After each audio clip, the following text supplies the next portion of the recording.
Olá, boa noite a todas, todos e todos. É um prazer tê-los aqui para mais uma live do projeto Aziriango, que quer dizer minha ancestralidade na língua Swahili, que é o idioma subsaariano, um dos mais falados. E o dia que nos traz aqui para uma grande live, uma grande conversa, um grande bate-papo que teremos daqui a pouco. Eu vou apresentar a nossa convidada em instantes. Eu queria marcar duas coisas, que é o nascimento da Lélia Gonzalez, nasceu num dia, 1º de fevereiro, e também o brutal assassinato do congolês Moisés, no Rio de Janeiro, na Barra da Tijuca. São duas faces das questões que nós temos que lidar todos os dias nesse país. Convido-os a participar dessa live, que é começando agora. E agora eu vou chamar a nossa convidada para participar conosco da nossa live.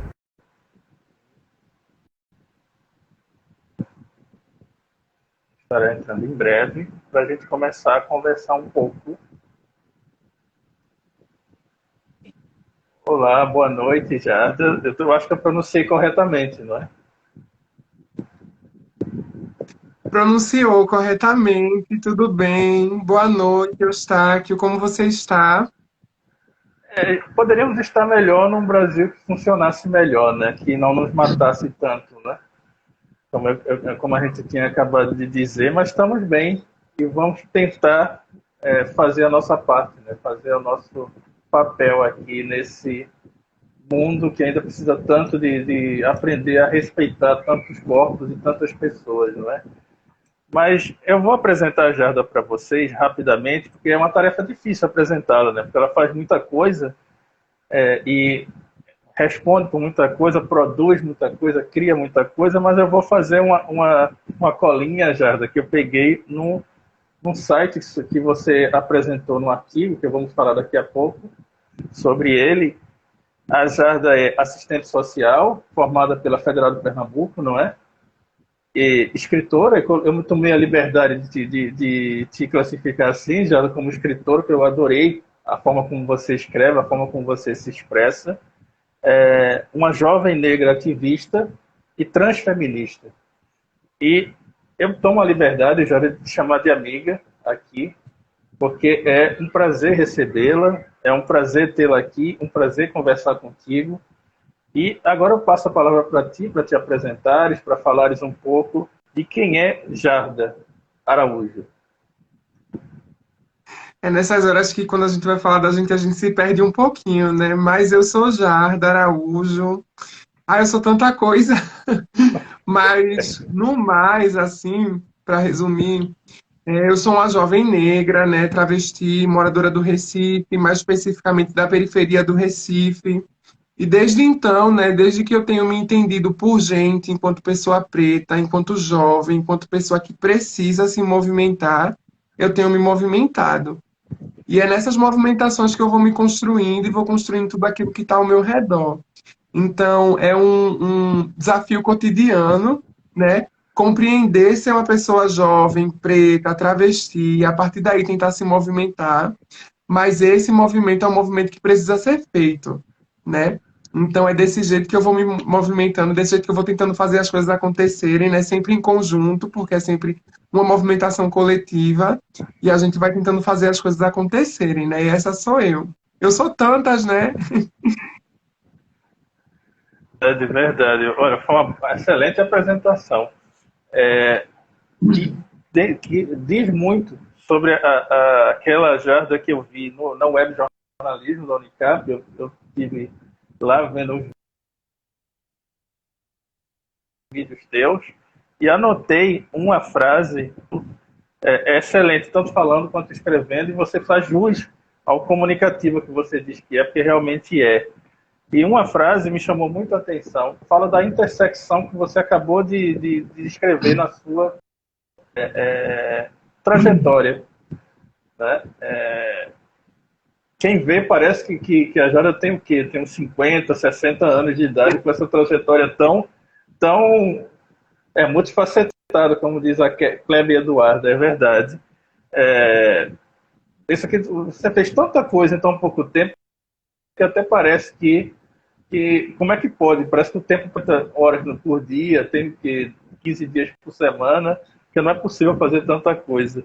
Mas a intersecção, Jarda, que tu tratas e que eu achei mais interessante, todas as tuas falas são interessantes, mas essa é interessante, é sobre a travestilidade.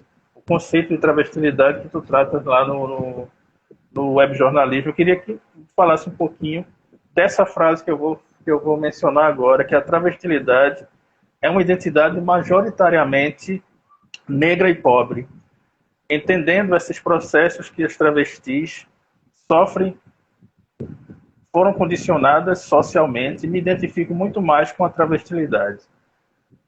O que é que tu poderias dizer, Jarda, sobre essa frase? Eustáquio, tu poderia repetir a pergunta, porque eu acho que deu um delayzinho aqui, uma quedinha, eu só entendi o finalzinho da frase. Aí, se você puder Não, sem repetir. problemas. Sem problemas. Eu tinha citado a frase que tu colocaste lá numa fala tua, no vídeo teu, no web jornalismo da Unicap, né? Eu vou repetir a frase e vou perguntar. A travestilidade é uma identidade majoritariamente negra e pobre, entendendo esses processos que as travestis foram condicionadas socialmente, me identifico muito mais com a travestilidade. Aí a minha pergunta, Jarda, era o que é que você poderia dizer dessa frase e dessa sentença que você exprimiu? Porque fala de uma intersecção muito grande, né? De três coisas que são interseccionadas aqui na tua fala, né? O próprio conceito de travestilidade e o par pessoa negra e classe pobre, que é um par que no Brasil é isso, né? A maioria é negra e a maioria das pessoas negras é pobre. Muito bom, Eustáquio. Eu acho muito bacana essa pergunta, assim. E eu costumo pensar que não é que a travestilidade seja uma identidade exclusiva de pessoas negras, né? Não, muito pelo contrário. Mas eu costumo dizer que por ser uma identidade majoritariamente marginalizada no Brasil, né, hegemonicamente marginalizada, tende-se a atribuir apenas essa categoria identitária a pessoas pretas e pobres, né? E as pessoas tendem a fazer um distanciamento muito evidente, né? Quando se coloca, por exemplo, uma corporalidade branca e uma corporalidade preta. E a partir do momento que você pergunta dessas duas corporalidades, qual retrata uma travesti? Que é bem provável que a preta seja apontada, né? E se você pergunta, por exemplo, dessas duas, quem é uma mulher transexual, por exemplo? E aí é bem provável que a branca seja apontada. E aí eu penso nisso muito mais para fazer essa discussão da categoria, né? E de como essa categoria é racializada no Brasil. Então eu digo que a identidade travesti é exclusiva de pessoas pretas? Não, não digo, mas que hegemonicamente é pensado e atribuído essa categoria, né, de forma hegemônica para as corporalidades negras, né? Isso não quer dizer que não existam travestis brancas, muito pelo contrário, existem sim. Mas por pensarem a identidade a partir desse lugar de precariedade, tende-se a alocarem única e exclusivamente a pessoas pretas, né? E a gente vem nesse movimento de dizer que não, né? Que a travestilidade não é uma identidade que se constrói a partir da precariedade, muito pelo contrário. A travestilidade é uma identidade importante, é uma identidade latino-americana, uma identidade de muita luta, que tem todo um contexto, né, de movimentação política, se a gente for pensar a organização do movimento de trans travestis no Brasil. Então, a gente precisa, a todo momento, desassociar essa ideia de precariedade, ainda que ela ainda seja muito forte no Brasil, né? Então, é sempre um desafio pensar.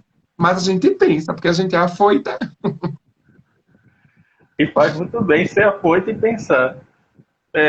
Jada, você deve ter visto, né, que hoje é um dia importante aqui em Pernambuco, que para quem não sabe, estamos falando os dois de Pernambuco, embora de cidades diferentes, mas do mesmo estado de Pernambuco, que a presidente da Amotrans, ela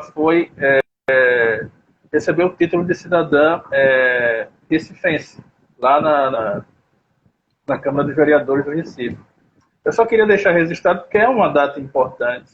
porque a gente está falando que nesse mesmo estado de Pernambuco, recentemente, tivemos várias mortes, temos ainda vários casos de mortes, não é?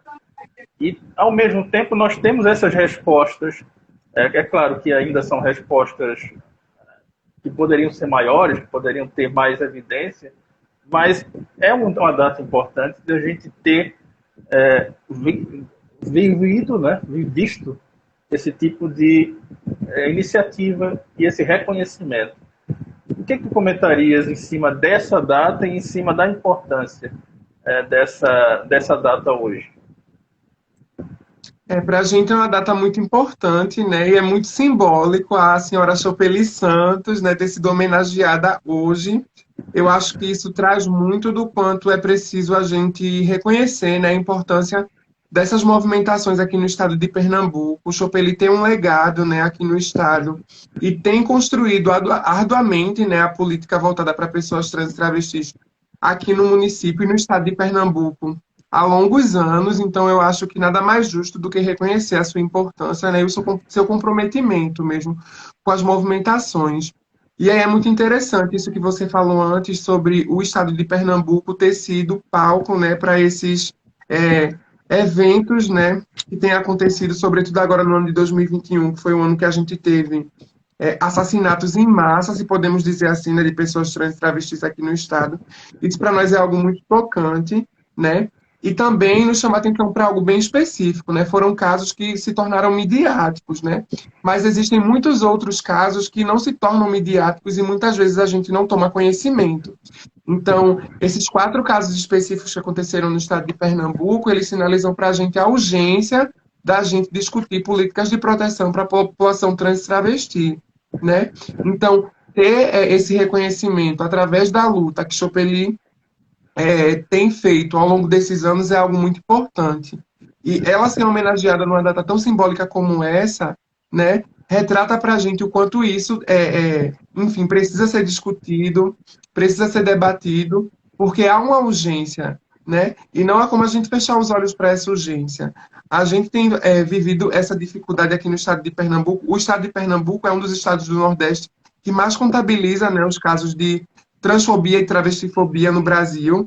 Então, para a gente é muito sintomático, né, discutir essas questões, ter uma homenagem como essa, né, e a partir daí tentar driblar essas narrativas que são narrativas tão violentas, né. Então, para a gente é muito difícil, é um grande desafio, mas a gente tem tentado, né, construir esses novos horizontes e fazer com que Pernambuco e o município do Recife não sejam um espaço de violência para as nossas corporalidades, né? É um compromisso cotidiano, difícil, mas que, enfim, a gente tem trilhado, né, de uma forma direta ou indireta, tem feito essa movimentação acontecer. Então, eu acho que tem sido muito bacana e fiquei muito contente, né, quando eu vi que Chopeli foi homenageada. Para mim, ela é uma pessoa de bastante referência e merece bastante esse título. Então, foi muito bom mesmo. E outra coisa, Jada, você falou uma coisa muito importante agora, que é a subnotificação dos casos de transfeminicídio, e não só de transfeminicídio, porque tem outros tipos de casos, tem outros tipos de violência, não somente o assassinato. O assassinato em si seria a última violência possível, né? A última ferida que você faz com o corpo trans e travesti é o assassinato.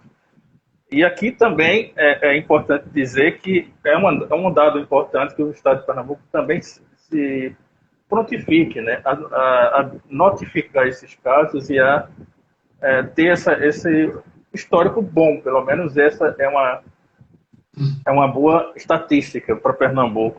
E a gente, com isso, já entra no teu artigo, que foi o que você publicou peraí, agora eu me perdi nos papéis. Eu até escrevo tanta coisa no roteiro que aí eu acabo me perdendo nos meus próprios roteiros. Eu já acredito nisso. Tu escreveste um artigo do Brasil de Fato do Rio de Janeiro, né, o Brasil de Fato RJ, que é uma análise do feminino como alvo, a inaceitável realidade das mulheres vítimas da arma de fogo. Tu já desse uma pincelada agora, quando tu falaste que o ano de 2021 foi um ano trágico.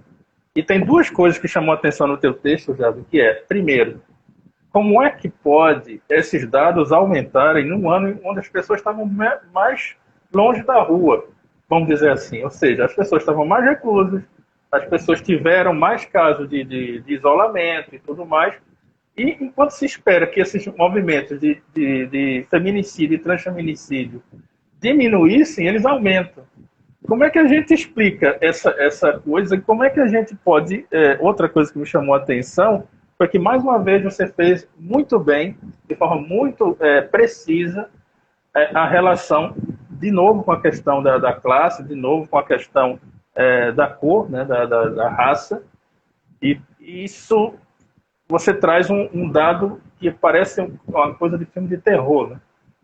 Quando é que a gente vai se livrar dessas estatísticas? Quando é que a gente vai crescer? E eu já emendo uma provocaçãozinha nesse reality show, né, que está aí, que todo mundo está vendo, e que tem a Linda Quebrada lá, e todos aqueles casos escancarados de inocências no preconceito. Né?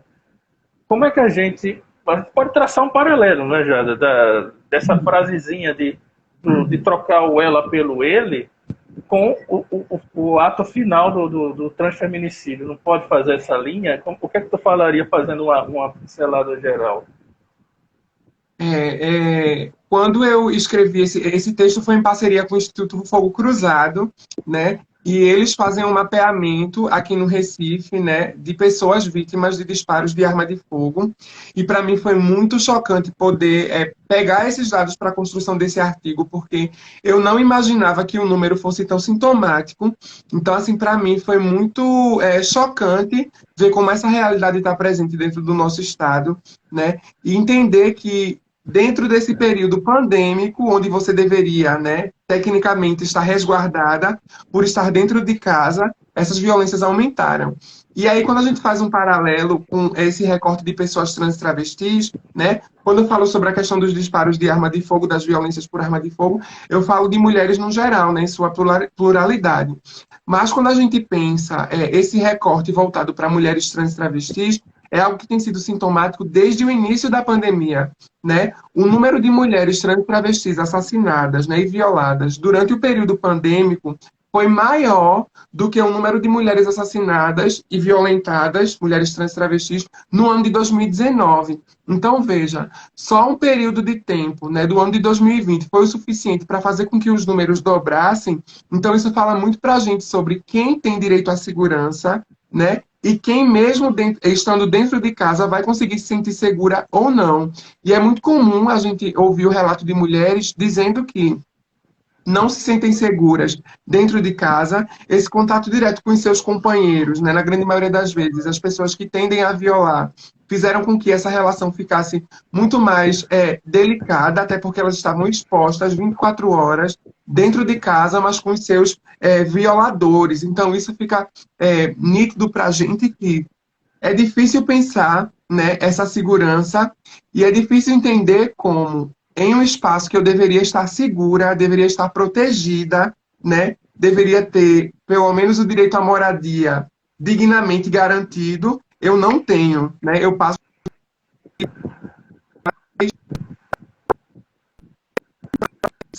por essa vida.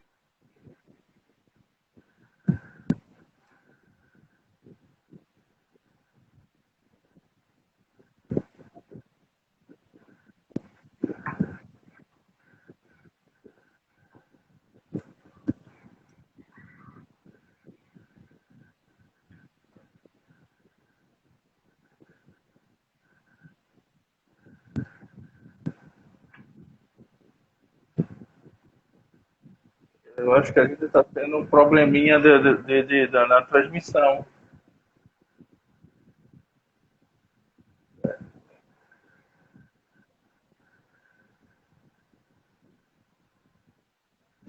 Agora sim, pode falar. Agora voltou. Pronto. Eu estava falando sobre esse processo da gente interseccionalizar para tentar entender, né? Porque são violências que, quando a gente não observa de forma interseccional, a gente tende a distanciar, né? Imaginar que são violências bem setorizadas, e não, muito pelo contrário. Elas partem da mesma base, né? Sempre a propor a entender de onde é que elas surgem, né? E a partir daí, como é que elas se interseccionam de uma forma tão bem estruturada que a gente muitas vezes passa despercebido e não compreende como uma está interligada à outra, né? Então, pensar esse aumento dos casos de violência, pensar como ganhado notoriedade, pensar como, por exemplo, num reality show que é consumido em massa pelo Brasil, os casos de racismo e transfobia estão bem explícitos, né? Os casos de violência subjetiva ou não contra as mulheres estão bem explícitos, fazem com que a gente entenda como essa engrenagem funciona, né? E a nossa luta é justamente para fazer com que essa engrenagem pare de funcionar. Não há como a gente pensar um Brasil que avance enquanto essas questões sejam questões que, enfim, precisem ser faladas a todo momento e façam com que a gente nunca as supere, né? Porque a gente sempre tenta ser essa pessoa pedagógica, né? Essa figura que ensina, essa figura que explica, mas muitas vezes a gente cansa, né? É exaustivo estar nesse lugar. Não tem como a gente permanecer nesse lugar para sempre. E também não há como a gente ensinar quem não quer aprender, né? Então, fazer com que a gente compreenda como essa engrenagem funciona e a partir daí começar a se distanciar dela seria a chave para esse momento, né? Mas isso ainda também é algo muito difícil. Então, assim, é um exercício cotidiano, né? É desafiador tentar driblar esses males que estão bem fundamentados na estrutura do Brasil, né? Então, eu acho que dá para traçar esse paralelo, né, para compreender como é que essas questões elas estão bem interseccionadas e a partir daí tentar entender como a gente pode construir essas alternativas de avanço, né, para a partir daí a gente começar a tentar traçar outras histórias e outras narrativas também, porque se a gente para pensar, na grande maioria das vezes a gente sempre traz as narrativas de precariedade e a gente não quer isso, né? O compromisso é fazer com que essas precariedades se afastem de nós. Mas é muito difícil. Pois é, antes de que eu me esqueça, Gerda, eu queria pedir a tua autorização para essa live que vai ficar registrada aqui no Instagram também ser colocada no YouTube do canal, se você autoriza essa publicação. Pode ser? Pode ser? Parece que tivemos um probleminha no sinal, mas pronto, eu não vi tua resposta. Pode ser, pode sim. Tá certo. Então vamos continuar, porque tem outra frase tua, Jada, que é muito interessante e que reforça isso que você está falando, que você acabou de falar agora. Quando você diz no texto do artigo para o Brasil de Fato, você diz o seguinte: é o sistema que catalisa os ciclos da violência e fortalece o descaso, que não garante políticas de proteção efetivas no combate direto à violência de gênero e impede a construção de avanços que garantam que mulheres, em toda a sua pluralidade, não sejam alvos de balas. Eu acho que é sintomático, bem mais didático do que você fez aqui. Eu acho que é impossível, porque não tem como. E aí eu te pergunto, você enquanto assistente social, que está no trabalho social, que tem, enquanto profissão, essa participação social, quando é que a gente vai ver, já? Quando é que a gente vai assistir uma propaganda e políticas públicas efetivas que tirem a sua fala do papel e que a gente olhe na prática e diga, não, agora as coisas estão funcionando? Eu gosto sempre de dizer que a gente precisa, né, antes de tudo, da compreensão de quem se propõe a construir política pública, né, no nosso estado, no nosso município, entendendo que é um desafio muito grande pensar como esses grupos, eu vou colocar aqui como grupos, né, mas a gente sabe que é muito maior do que grupos, né, mas como esses grupos enfrentam as precariedades para, a partir daí, tentar pensar como a gente pode, de uma forma mínima, né, eu gostaria que fosse máxima, né? Mas vamos pensar um pouquinho menos. De uma forma mínima, fazer com que essas realidades possam ser transformadas. né? A gente costuma dizer que existem muitas políticas que acabam por ser paliativas, né? São políticas que visam um fim, mas esse fim nem sempre é alcançado, porque existem outros desdobramentos, existem outras questões que fazem com que seja muito difícil que aquela finalidade seja, de fato, executada, né? Isso não quer dizer que a gente não possa pensar essas políticas, né? Que a gente não possa pensar como esse debate, né, como esse diálogo pode trazer frutos e esses frutos culminarem nesse cotidiano e na construção dessas políticas que sejam mais eficazes, né? Mas ainda é muito difícil porque, por exemplo, eu gosto sempre de dizer, né, pensar a base, pensar de como elas surgem, de como essa dificuldade está bem estruturada, né? O Brasil é um país colonizado. E a grande maioria dos males que a gente enfrenta socialmente são males que são frutos desse processo de colonização. Então, no Brasil, o processo colonial ele nunca foi superado. Ele ganhou outras formas, né? Ele se materializa hoje em dia em outros formatos. E esses formatos, que para alguns podem ser subjetivos, para outros são bem objetivos. E eu costumo dizer que nós, pessoas que carregamos essas características secundárias tão marcantes, como, por exemplo, a identidade de gênero, a raça, a classe, né? O gênero em si, faz com que a gente experiencie isso de uma forma muito mais acentuada e a gente consegue sentir, por a gente conseguir sentir, a gente consegue dizer que o buraco está muito mais embaixo, né? Então, eu acredito que para que a gente iniciasse esse movimento e fizesse com que isso acontecesse, a gente tivesse a compreensão de quem se propõe a criar políticas, executar políticas e gerir a política dentro do município e dentro do Estado, né? A partir do momento que se compreende isso e que se entende que existem grupos, né, que tendem a ser colocados como minoritários, mas eu acredito que são majoritários, e que esses grupos enfrentam essas realidades tão adversas, né? A partir do momento que se há o comprometimento com a mudança dessas realidades, aí a gente começa a construir isso que a gente tanto almeja, né? Porque a gente sempre faz esse movimento aqui do lado de fora, né? Enquanto, por exemplo, sociedade civil, a gente está construindo, a gente está se coletivando, a gente está tentando pensar alternativas outras, mas é preciso que quem se propõe a gerir a política, quem se propõe a movimentar a política e a executar a política, entenda esses pontos que a gente traz e, em conjunto conosco, construa, né? As dificuldades são inúmeras, né? Existem vários pontos que precisam ser debatidos de uma forma bem mais acentuada, claro. Não é, por exemplo, um debate assim do Instagram que a gente vai conseguir fazer com que essa situação se transforme, mas eu acredito que é nesse formato que a gente consegue pensar minimamente essa transformação, né? Então, é um desafio, como eu tenho dito desde o início, né? É desafiador, mas a gente consegue. De que é desafiador, com certeza. É, e eu ia te perguntar uma coisa que, de alguma forma, tem me casquetado aqui, você falando da participação de dentro, fora, na sociedade e tal. O que é que falta, Jarda, na tua opinião, para ter uma maior inserção de mulheres trans e mulheres travestis e também de homens trans na política efetiva, na política de administração, de legislação, que a gente tem exemplos, né? Tem a Érica, as Éricas, na verdade, em São Paulo, né? Tem exemplos da Bene no Rio, né? Niterói, se não me engano. E tem alguns exemplos, mas não seria ainda muito pouco para uma representatividade que você tem toda a razão em dizer que não é minoritária, que é muito numerosa. Não? A palavra minoria, eu acho que não diz muito sobre certas representatividades. Né? Ela meio que reduz a força, digamos assim. Se bem que não é essa a intenção da palavra minoria, né? Mas enfim. Você acha que é necessário que haja uma maior... não diria inserção, porque eu acho que vontade não falta. O que falta é oportunidade. Né?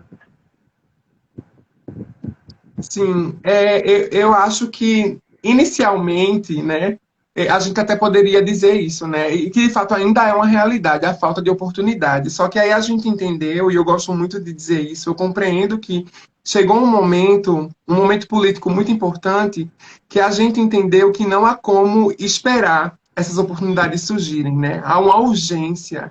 E não há como a gente esperar que essas oportunidades elas nos fossem dadas. Muito pelo contrário, a gente precisou tomar elas de volta, né? E eu acho que isso foi o que a gente fez nessas últimas eleições. A gente teve um número, eu acho que o Brasil foi o país da América Latina com o maior número de candidaturas de pessoas trans e travestis.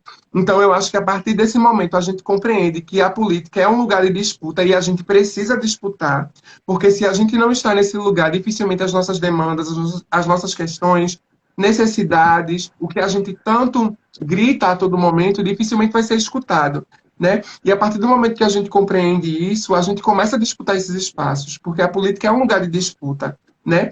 E é nesse lugar de disputa que a gente começa a construir esse novo horizonte que a gente tanto almeja. Então, eu acho que a gente teve essa sacada, a partir do momento que a gente teve essa sacada, a gente conseguiu se destacar, né, como um país com maior número de candidaturas, e essas candidaturas deixam claro para a gente que isso tem acontecido, né? Que a partir desse momento que a gente compreende, a gente entende que é assim que a gente vai conseguir driblar esse jogo. E eu espero que agora, né, durante o ano de 2020, 2023, né, esse final de 2022 para 2023, quando a gente tiver as próximas eleições, a gente consiga, talvez, repetir esse feito, né? De ter esse número também efetivo de pessoas trans e travestis, sabe? E aí pessoas trans e travestis em sua grande pluralidade. Não só pessoas trans e travestis, mas também pessoas negras, mulheres, pessoas com deficiência, né? Porque não há como construir política para um grupo sem que esse grupo esteja presente no processo de construção. Então, eu não posso dizer para você que eu vou pensar política para pessoas com deficiência se eu não sou uma pessoa com deficiência. Eu posso pensar, sim, né? Mas ela vai ter muito mais eficácia se pessoas com deficiência estiverem pensando junto comigo. Eu preciso que essas pessoas estejam inseridas nesse processo de construção, né? Quem melhor do que elas para dizer a realidade que elas vivem? Quem melhor do que pessoas trans e travestis para dizer a realidade que vivem, né? Quem melhor do que pessoas negras para dizerem a realidade que vivem? Então, assim, a partir do momento que a gente adentra esse espaço, constrói em conjunto, né, e participa, para além de tudo, do processo de construção, é que a gente começa, de fato, produzir e construir uma política que dialogue com quem está na base, né? Quem está na sociedade civil vai pedindo e vai se movimentando, e a gente que está nesse processo de gerir e executar vai construindo, né? Uma construção que é em conjunta. Eu sou muito paulo freireana, né? Não há como construir sozinha. Então, assim, eu acredito que é a partir do momento que a gente tem essa sacada, e a gente teve. Então, eu acho que a partir dessas últimas eleições e as próximas futuras eleições, isso vai se repetir. Assim, eu espero, né? Essa atual conjuntura que a gente tem vivido, esse atual cenário político tem pedido esse processo de mudança. Então, eu acredito que, de fato, ele agora vai acontecer. De uma forma direta ou indireta, de uma forma subjetiva ou não subjetiva, dando de graça, ou se não, arrombando e fazendo com que essas pessoas entrem mesmo. Mas é a partir desse momento que a gente tem essa sacada que a gente transforma o jogo. E eu estou contente, viu? Se eu estou acreditando aqui, torcendo que essa coisa vai acontecer. Olha, só para registrar aqui o Bruno, a Rafael Lins, psicanálise, disse que adora te ouvir. Ele Oi, comentou aqui no Bruno, chat. tudo bem? E eu vou te dizer uma coisa: se você se candidatar, a gente já pode garantir alguns votos para você. Quem sabe, Com, vai que... pense com carinho nessa possibilidade. Que é uma possibilidade interessante e você tem toda a razão. É preciso aumentar a expectativa e tornar essa expectativa realidade, né? E outra coisa, é a questão de lugar de fala. Você falou tudo. Não dá para eu falar por uma pessoa portadora de alguma... Eu acho até que seria um absurdo, né? Eu falar por uma pessoa que tem uma portadora de uma deficiência visual. Até peço desculpa se eu não estou falando a expressão certa, que eu não lembro a expressão agora, mas eu não poderia falar por pessoa com ela. deficiência. Desculpa até, porque agora me fugiu, na hora que eu fui falar, fugiu a expressão. Eu não posso falar por ela, que eu não sinto e não tenho as mesmas necessidades para serem... Até já acontece o que aconteceu num vídeo que eu vi na internet, que é você fazer para pessoas com deficiência motora, né? Você fazer uma passagem com degraus. Esse é o suprassumo do absurdo. Isso acontece no Brasil, sabe? Isso é o total desleixo e o total forma de você não precisa você mais do que ouvir a pessoa, sabe? Falta muito essa condição que eu chamo de afetiva na política, né?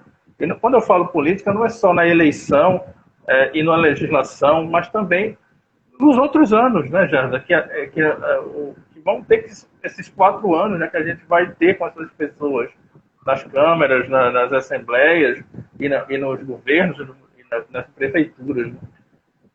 Tu não achas que falta muita sensibilidade para essas classes governantes e que ela tem que ser extinta e se criar uma nova classe governante sem esses caciques, sem esses com mil perdões, as múmias do antigo Egito, Kemet, que eu respeito muito, são meus ancestrais, mas essas múmias, né, que estão na política há séculos e não fazem absolutamente nada, e pior, além de não fazerem nada, não avançaram nada nesse tempo, em anos de experiência e evolução. Né? Eu não acho que é hora de renovar, desde da movimentação social, civil, para a política, porque espaço, você mesmo disse, se não tiver, a gente arromba, vai criando e construindo. E isso não é o que falta nesse país, a gente acabar com essa estatística que tu colocaste no teu artigo, de tanta morte que eu achei, eu confesso que eu fiquei abismado. O que mais me deixou abismado é como é que pode, no meio de uma pandemia, quando as pessoas deixam de sair de casa, que os crimes em arma de fogo aumentem. Isso não cabe na minha cabeça, isso não é algo que faça sentido, a não ser que você considere que as pessoas que matam, que as pessoas que ferem, que as pessoas que estupram, que violam, estão dentro da casa. Moram com aquelas pessoas e são da família, entre aspas, daquela pessoa. Mas como a gente pode mudar tudo isso? Porque isso me indigna, sabe? E eu queria te ouvir, eu te convidei para essa oportunidade, para essa live, para ouvir uma pessoa que eu tenho um absoluto respeito desde que te conheci aqui pela rede virtual, que eu te escuto, que eu te vejo, porque eu sei o que tu tens a dizer e a qualidade do que tu dizes. Então, eu queria te ouvir nisso. É complicado, sabe? Eu sei que a gente pensa tanto, né? A gente conversa tanto, a gente dialoga tanto, mas às vezes parece que tudo que a gente se propõe a falar vai pelo ralo, né?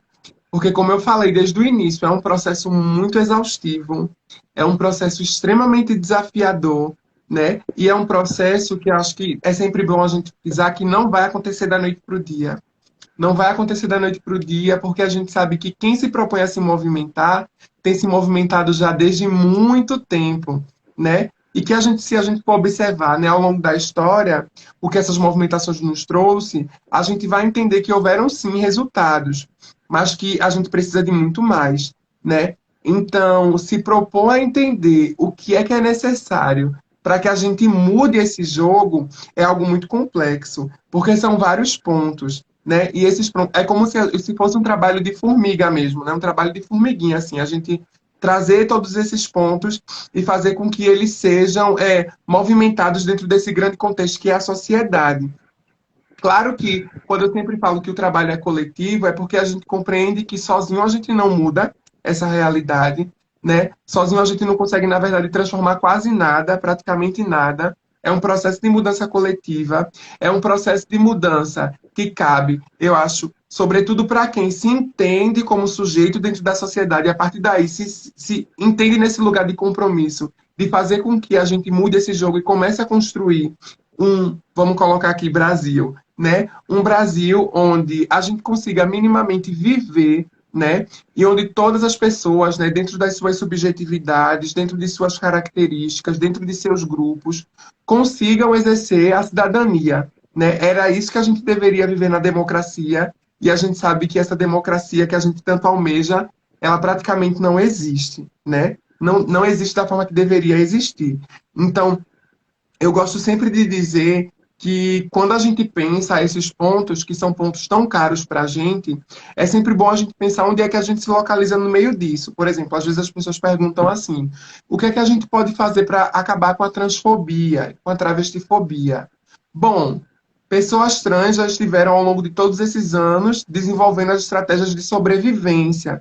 Então, cabe à cisgeneridade, né, estrutura responsável pela movimentação da violência, pensar as estratégias de enfrentamento.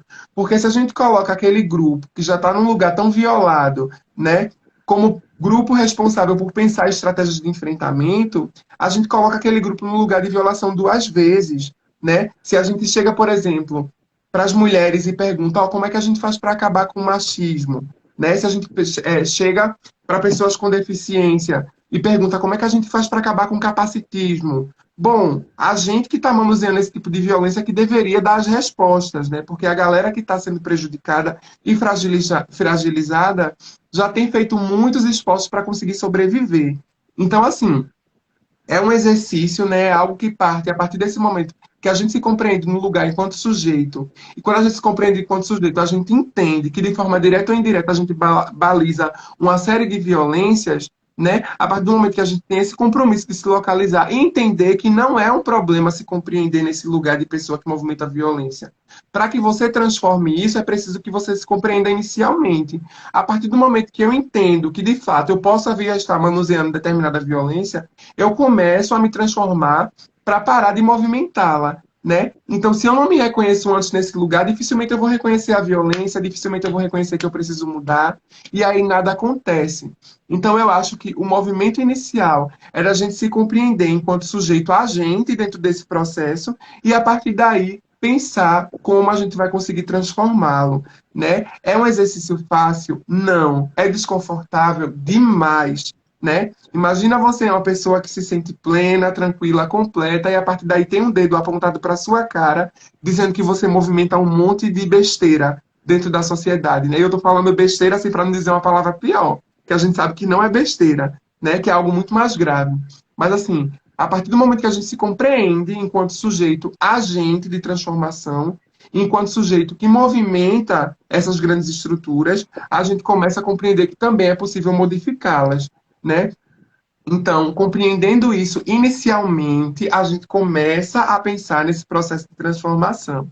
Mas que vai ser árduo, que vai ser cansativo, que vai ser exaustivo, mas que se a gente se movimenta em conjunto, com uma finalidade, a gente consegue essa transformação, né? O momento inicial é de fazer com que as pessoas compreendam essa necessidade, ou é necessário transformar. E aí você vai se juntar nessa comigo?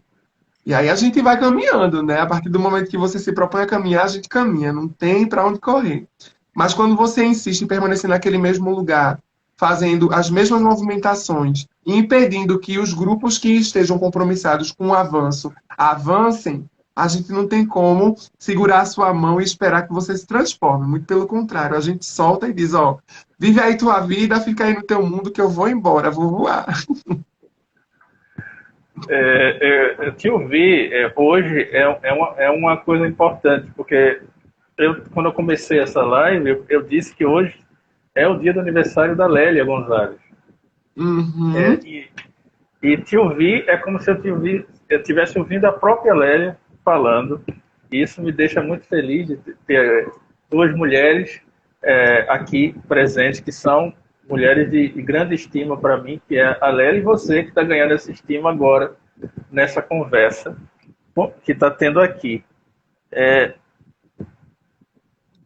Você disse tanta coisa interessante que eu já nem sei nem por onde comentar, porque essa tua última fala foi perfeita. Essa coisa de perguntar à pessoa que sofre a opressão, que é vítima do preconceito, como sair desse. É como se você sempre admitisse que todo preconceituoso, que todo transfóbico, todo travestifóbico, eles têm um QI de menor que de uma ameba, né? Que eles são assim porque eles não conseguem juntar, produzir uma sinapse perfeita, né? A gente pode até considerar que seja algo próximo disso, né? Porque a questão de se alimentar preconceito não denotam inteligência. Mas há também um elemento de sadismo, há um elemento de querer machucar, né?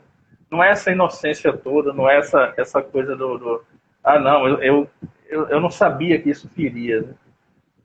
E isso que torna essa caminhada, né, Jarda, tão difícil, tão exaustiva, né? Porque você parece que você tem que ensinar quanto é 1 mais 1 todo dia. E a pessoa. Aí você ensina num dia, aí a pessoa no outro dia fala que é 3. Aí depois, daqui a pouco a pessoa fala que é 1. Aí você tem que ensinar que 1 mais 1 é 2. Não é 1 nem 3, é 2. Aí no outro dia coloca numa prova, a pessoa aprova, ela repete que é 1.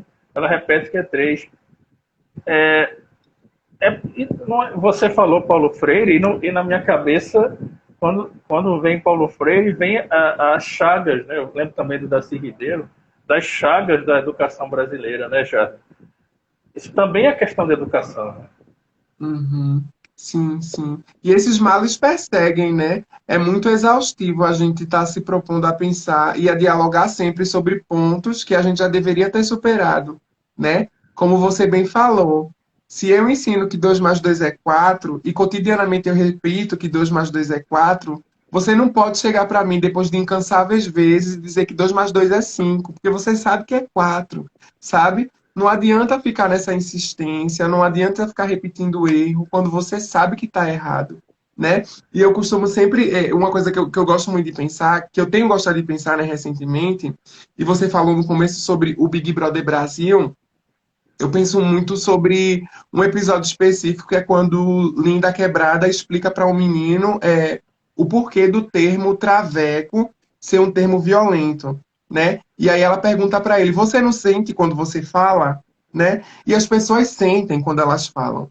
Elas sabem de uma forma subjetiva ou não que aquilo que elas estão falando tem um peso, né? E quando você é violento, ainda que você ache que não está sendo, você sente. Quando você fala, você sente, né? Quando você pensa, você sente.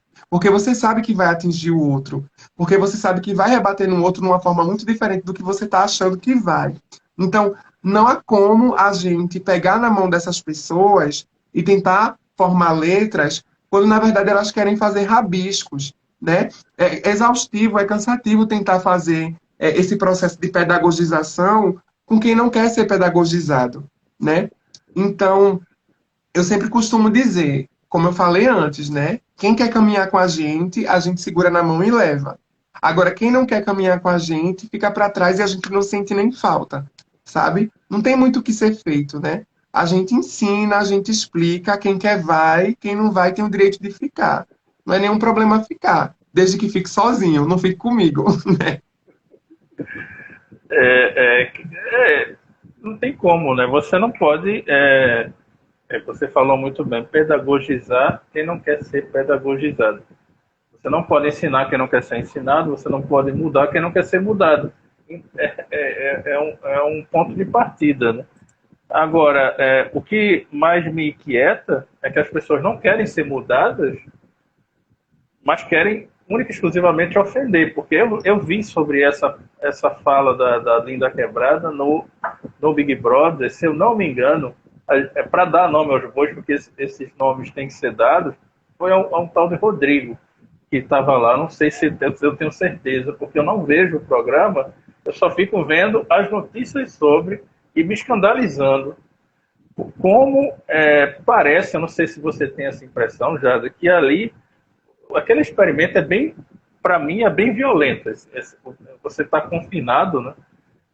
E você está cercado por pessoas hostis, sabe?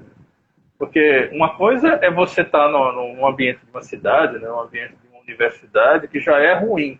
Agora, imagina você estar numa casa de onde você não tem a autorização para sair e ter que conviver com pessoas desse naipe, né? Que ficam usando termos como esse, que eu nem uso, porque eu acho tão ofensivo que eu não uso, nunca usei, sendo sincero, porque eu sempre achei o termo, além de tudo, feio. Uhum. Essencialmente feio. A palavra é feia, é só o som que ela emite é feio. Então, só isso já me repele certas coisas. Eu não vou dizer, eu não vou aqui ficar fazendo aquele discurso também, que eu repito, sabe, Jada, quando eu falo com mulheres e com pessoas indígenas, falo com pessoas com deficiência, fico dizendo, não, eu sou diferente. Eu não vou ficar aqui fazendo me pintando com outras cores, não. Eu quero ouvir. Eu quero dar a oportunidade de que você, Jarda Araújo, fale do que você tem a dizer. E não eu falar para você que eu sou diferente. Eu acho que isso já é um princípio, sabe? Eu não preciso me defender, como você muito bem disse, porque eu faço parte de um grupo que teoricamente ofendeu. Eu sei que eu não fiz, mas eu não preciso ficar dizendo, alardeando isso, porque é cansativo e é perda de tempo. Eu tenho que agir. Eu acho que mais vale a minha ação do que o meu discurso nesse ponto, sabe? Mas tem pessoas, você muito bem disse sobre a questão da pedagogia, que são pessoas que não querem aprender, essas que a gente não dá para segurar na mão, mas tem pessoas que estão vivendo, Jardim, num meio que não permite que elas conheçam. São aquelas pessoas que ainda podem ser resgatadas, vamos dizer assim, né? Que elas sofrem muita pressão do meio para serem ou demonstrarem ser daquele modo, né? Aquelas pessoas que são travestifóbicas, transfóbicas, racistas. E eu quero repetir e frisar que quando essas questões se interseccionam, é que você percebe o peso dessa questão, sabe? Que além da questão da travestifobia, por exemplo, né, naqueles crimes que aconteceram em 2021, tinha a questão também de serem corpos trans, corpos travestis, corpos negros, sabe? São corpos que eu ouvi alguém falar essa expressão e achei interessante. Estranhos, no sentido de que não são aceitos. Não são estranhos por si, mas estranhos por não serem aceitos. Eles não são aceitos. É como se tivesse esses anticorpos dessa sociedade preconceituosa e tentassem não colocá-los dentro da sociedade. Mas tu achas que existem mesmo essas pessoas que podem ser resgatadas e são até importantes no futuro a médio e longo prazo? Ou a gente pode dividir a sociedade entre as pessoas que têm já essa consciência e as pessoas que não têm? Não, eu acredito sim que existam essas pessoas, né, que estão esperando esse momento de resgate, e eu costumo dizer que é fácil. Para mim não é difícil perceber quem ofende por escolha e quem ofende por falta de informação, né? E quando eu falei essa frase, né, que Linda Quebrada diz, né, você não sente quando fala, a gente sente quando escuta, né? A gente sente quando a gente escuta que a pessoa quer nos ofender. A gente também sente quando a pessoa nos ofende de uma forma indireta, mas por não saber, né? O tom é diferente, o teor é diferente, a gente recebe no formato diferente. Então, para nós não é difícil não entender não quem quer ofender e quem simplesmente não sabe, né? Por isso que eu acredito que seja muito importante, sim, identificar quem são essas pessoas e fazer com que elas caminhem junto conosco, né? Por exemplo, eu gosto sempre de citar aqui em casa. Aqui em casa foi um processo pedagógico mesmo para entenderem que travestis não oferecem riscos à sociedade. E eles só passaram a entender que isso não era verdade, né? A partir do momento que conviveram, começaram a conviver com uma travesti. Então, esse processo pedagógico existe, né? E é um processo pedagógico muito eficaz, desde que essas pessoas estejam de fato dispostas a aprenderem, né? A construírem em conjunto. Eu já estive também em espaços outros, onde as pessoas permaneceram engessadas ali, fechadas e herméticas para não compreenderem aquilo que eu estava vindo a dizer.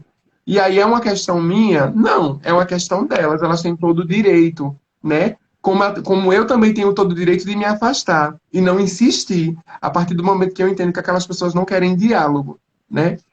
Então, assim, eu entendo sim que existam essas pessoas e que é preciso, sim, desde que você também tenha essa disponibilidade, né? Porque também a gente fala sobre grupos que, por N motivos, já são tão violados que às vezes não possuem, né?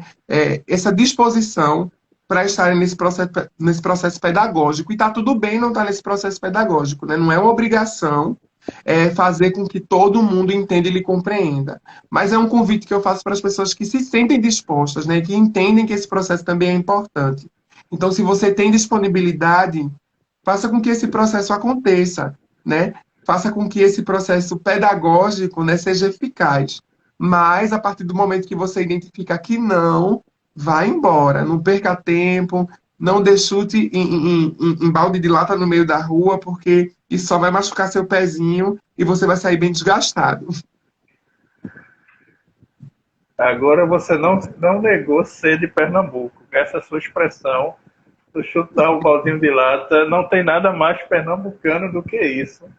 Só faltou o complemento. Em quarta-feira de cinza. No demais foi o atestado de pernambucanidade.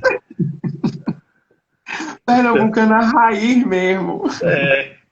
Exatamente. Eu estava esperando só para fazer esse comentário, porque realmente foi um atestado de pernambucanidade raiz mesmo. Eu diria mais, atestado de ser recifense mesmo. É como vice, daqui a pouco chega o vice. Mas já a gente está chegando, a ver como o tempo passa rápido, a gente já está chegando ao fim da nossa conversa, agradabilíssima, que vocês, amigas, amigos e amigos que estão aqui assistindo e que porventura venham ver depois, ela vai ficar aqui no Instagram e vai ficar no YouTube do projeto Azile Yango, que é para vocês não terem desculpas de dizer que não viram e não ouviram essa potência dessa mulher negra que está aqui na minha frente. Na minha frente não, né? É questão virtual e que vocês têm muito a ouvir e a aprender. E eu só tenho duas coisas a falar para vocês, já antes de passar a palavra, e te agradecer bastante, muito, efusivamente, porque eu vou ter que fazer um comentário aqui. Não é fácil encontrar um espaço na agenda dessa mulher. Então, realmente foi um trabalho que só Exu sabe. É um trabalho grande. Mas valeu muito a pena. Em primeiro lugar, quero te agradecer efusivamente pelo teu tempo disponibilizado. Apesar de eu achar que você tem algumas coisas meio inexplicadas, como é que você consegue, com a sua idade, fazer tanto que você fez, porque com a tua idade eu não tenho feito nem um décimo do que tu fazes. Isso já é uma coisa que você vai ter que explicar em algum momento e te dá publicidade de duas coisas e que eu gostaria que você fizesse mais. Primeiro, escreva mais e mais e mais, sempre, porque você precisa ser líder e você tem muita... Escreva e fale, né? Você, falando e escrevendo, parece que faz a mesma coisa, é como respirar. E, em segundo lugar, pense com carinho nessas eleições agora de outubro, sabe? Ainda há tempo de você pensar e de você matutar bem e de pensar bem.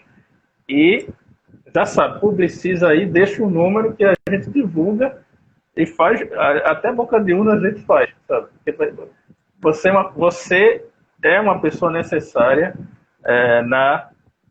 no espaço público político também, sabe? Você e tantas mulheres trans e tantas mulheres travestis precisam ocupar o espaço que é de vocês, que é o espaço público, o espaço profissional, o espaço acadêmico, o espaço de afeto, o espaço de amizade, o espaço de vida, sem precisar dessas amarras, sem precisar desses medos, sem precisar dessas estatísticas.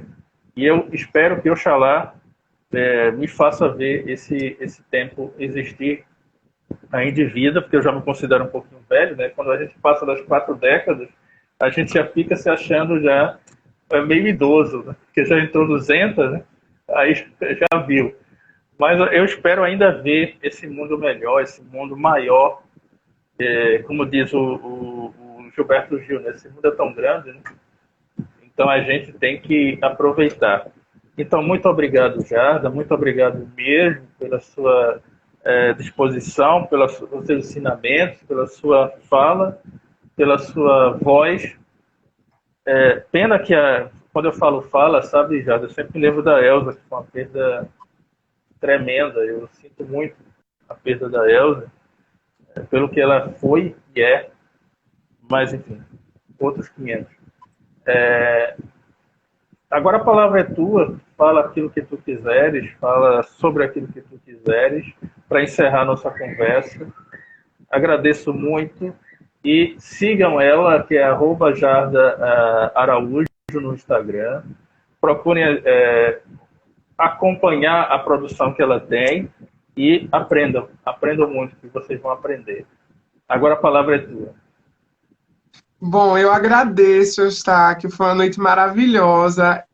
Peço desculpa também, né, pela agenda, porque na verdade eu faço um monte de coisa. Não parece assim, as pessoas até perguntam, tu nem aparece muito no Instagram mais, o que é que tá acontecendo? É porque esses últimos tempos têm sido tão corridos que eu fico que nem louca, assim, ó, pra cima e pra baixo, pra cima e pra baixo, tentando procurar tempo para fazer o mínimo. Mas eu agradeço muito pelo convite, foi um momento muito prazeroso. Eu acho muito bacana, sobretudo quando a gente se propõe a conversar assim, sem ser nesse formato engessado, sabe? Quando a gente se abre mesmo, quando a gente fala, que vira um bate-papo bem bom. E foi isso que eu senti hoje aqui. Então eu agradeço muito, agradeço pelo convite. Espero que outras oportunidades surjam. E deixo aqui, né, o convite também para todo mundo que se sentiu confortável dialogando aqui com a gente, de seguirem, né, o projeto que é bem bacana, que pontua questões muito importantes. Então vamos fazer esse momento de escambo coletivo mesmo, fazer com que essa troca aconteça e a gente vá aprendendo assim, ó, no vice-versa, no vai e volta. Porque no mesmo formato que eu ensino vocês a aprender comigo, eu aprendo com vocês e a coisa vai acontecendo. Então eu agradeço muito, foi um momento muito bacana. Já foi até bom você lembrar que agora, dia 12, esse projeto vai fazer um ano, sabe? Então, você foi a primeira live do mês de aniversário, já é uma grande partida, né? Um pontapé de partida grande. Que honra, Agradeço né? bastante. Foi a Que honra primeira para live do mim. mês de aniversário. É um ano, um aninho.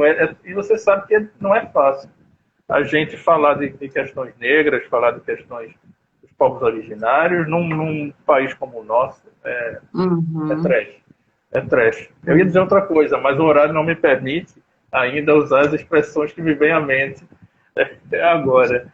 Mas vocês entenderam que é difícil. A gente tem que lutar contra tudo, contra algoritmo, contra falta de iniciativa, ninguém vê o que a gente fala, ninguém ouve. Então é isso, a gente tem que fazer escambo mesmo, tem que fazer propaganda um do outro. Eu acho isso muito, muito. Essa potência que a gente passa quando a gente se fala e a gente se encruzilha, né? Acho que esse é Sim. o ponto. E sigam essa mulher, porque. E coloquem lá no Instagram dela que ela precisa pensar em outubro de 2022. Sabe? Fiquem encharcando, como diz aqui em Pernambuco, encharque mesmo, porque ela tem que pensar nisso. Tem que levar isso em consideração.